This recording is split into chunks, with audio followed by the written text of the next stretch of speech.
প্রিয় দর্শক আসসালামু আলাইকুম রাহমাতুল্লাহ। লামের রান্নাঘরে আপনাদের সবাইকে স্বাগতম। আজ আমি একটু সিম্পল রেসিপি নিয়ে আপনাদের মাঝে আবারও ফিরে এসেছি। আমি মাছের মাথা দিয়ে ডুমুর, এই ডুমুরটা মাছের মাথা দিয়ে আমি কেমন করে রান্না করেছি আপনাদের সাথে শেয়ার করব। আপনারা প্রথম থেকে শেষ পর্যন্ত অবশ্যই আমার সাথে থাকবেন।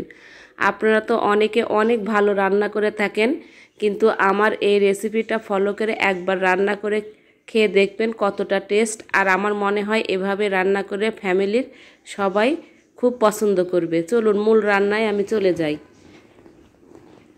আমি কিছু ডুমুর ভালো করে কুটে পরিষ্কার করে ধুয়ে সিদ্ধ করে নিয়েছি। আর এখানে আমি নিয়েছি পাঙ্গাস মাছের মাথা। আমি সামান্য তেল হলুদ লবণ দিয়ে এটা মাখিয়ে রেখেছি। আপনারা চাইলে অন্য মাছের মাথা দিয়েও এইভাবে করতে পারেন। আমি আজকে পাঙ্গাস মাছের মাথা দিয়ে করে দেখাবো।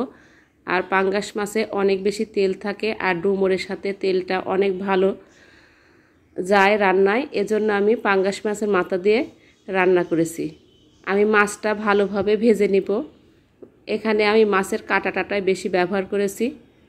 দেখুন মাছটা আমি ভালো করে ভেজে নিয়েছি, আর মাছ থেকে অনেকটা পরিমাণ তেল বের হয়েছে। এই তেলে আমি বাকি রান্নাটা সম্পূর্ণ কমপ্লিট করব। মাছটা আমি উঠিয়ে নিব। আর এদিকে আমি দেখুন ডুমুরের পাশে সামান্য আলু টুকরা করে রেখেছি। এই আলুটা আমি এই তেলে লাল করে ভেজে নেব মুচমুচে করে প্রায়। আর আমি এক টুকরা তেজপাতা দিলাম। আর এখন দিয়ে দিব আলুটা দেখুন আমি কেমন করে ভেজেছি। আলুটা প্রায় লালচে কালার হয়ে আসছে। এই পর্যায়ে এর মধ্যে আমি পরিমাণ মতো পেঁয়াজ কুচি দিয়ে নিব। আর পেঁয়াজ কুচিটা দেওয়ার পরও আমি পেঁয়াজটা হালকাভাবে বাদামি কালার করে নিব। তখন আলুটা আর একটু লালচে হবে, একবারে মুচমুচে করবেন না, মানে লালচে কালার হয়ে আসবে, ব্রাউন কালার হয়ে আসবে। এই পর্যায়ে পেঁয়াজ দিবেন, দিয়ে পেঁয়াজটা ভালো করে নাড়াচাড়া করে নেবেন। আর আমি এখানে দিলাম পরিমাণ মতো লবণ। ঝাল লবণটা আপনারা নিজেদের পছন্দ অনুযায়ী দিয়ে নেবেন। আর আমি একটি মিক্সি জারে একটা মশলা করে রেখেছি, সেখানে দিয়েছি 1 চামচ জিরা, 1 চামচ ধনিয়া, কাঁচা ধনিয়া, আর কয়েকটা কাঁচামরিচ, আর সামান্য পরিমাণ রসুন পরিমাণ মতো। দেখুন আমি এই 4টা মশলা একসাথে বেটে রেখেছি। আর এখন আমি দিয়ে দিলাম এর মধ্যে আদা। আমি এখন এটা মশলা দিয়ে দিব। আর এখানে আমি দিয়ে নিলাম 1/2 চামচ হলুদ গুঁড়া। আমি এখন মশলাটা দিয়ে ভালোভাবে এখানে মশলাটা কষিয়ে নেব। আপনারা মশলাটা অবশ্যই ভালোভাবে কষাবেন।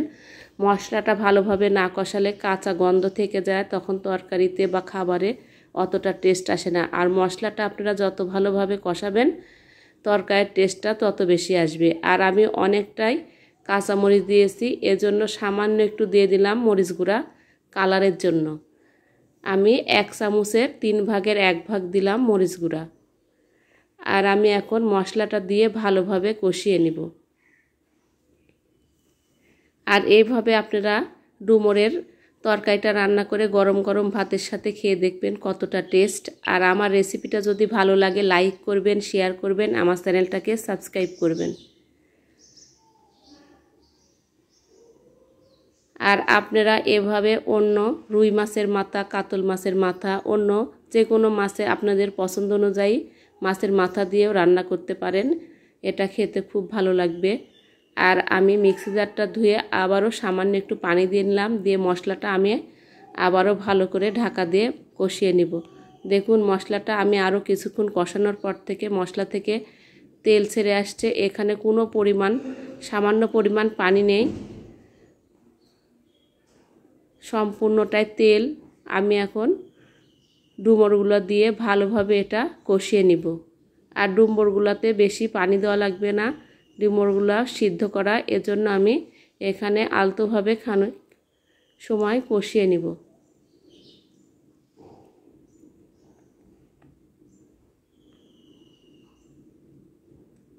আর ডুমুরের তরকারিটা অনেকেই পছন্দ করে, তাদের জন্য বলছি। আর যারা পছন্দ না করেন তাদের জন্য বলছি, অবশ্যই এভাবে একবার রান্না করে খেয়ে দেখবেন।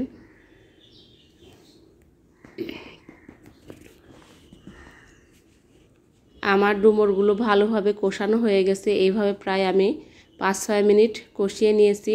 এখন আমি মাছের মাথাগুলো ডুমুরের সঙ্গে দিয়ে দিব।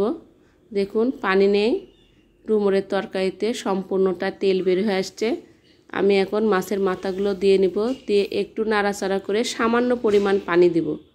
এখানে বেশি পানি দেওয়ার কোনো দরকার নাই। আলুটা ভাজা, ডুমুরটা সিদ্ধ করা, কষানো, মাছটা ভাজা, এজন্য এই পর্যায়ে আপনারা অল্প পরিমাণে পানি দিবেন। এই পর্যায়ে বেশি পানি দিবেন না, তাহলে ডুমুরটা একদম বেশি গলে যাবে, তখন খেতে ভালো লাগবে না। ডুমুরের তরকারিটা বেশি গলে গেলে খেতে টেস্ট লাগে না। দেখুন আমি সামান্য একটু পানি দিয়েছি। এখন আমি একটু জোরে জাল দিব, তারপরে আমি মিডিয়াম জালে এটা কিছুক্ষণ রান্না করে নিব। আর এর মধ্যে আমি আরেকটু সামান্য মশলা দিব।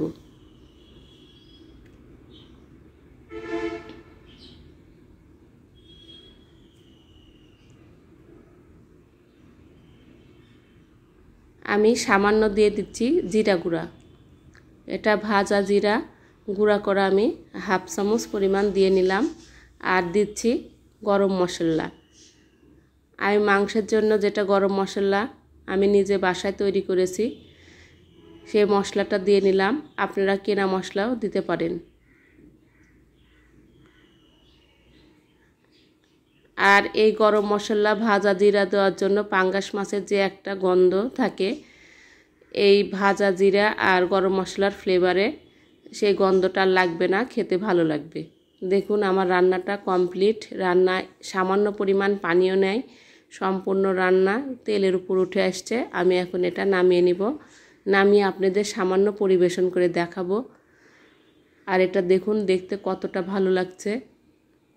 আর এইভাবে পাঙ্গাস মাছের মাথা দিয়ে ডুমুর ভুনা করে আপনারা খেয়ে দেখবেন অবশ্যই। আর আজকের মতো আমি এখানেই শেষ করছি। নতুন আরেকটি রেসিপি নিয়ে আমি আপনাদের মাঝে আবারও ফিরে আসব। আমার জন্য দোয়া করবেন। আপনারা সবাই ভালো থাকবেন, সুস্থ থাকবেন। নতুন আরেকটি রেসিপি নিয়ে আমি আবারও ফিরে আসব। আজকের মতো এখানে শেষ করলাম। আল্লাহ হাফেজ।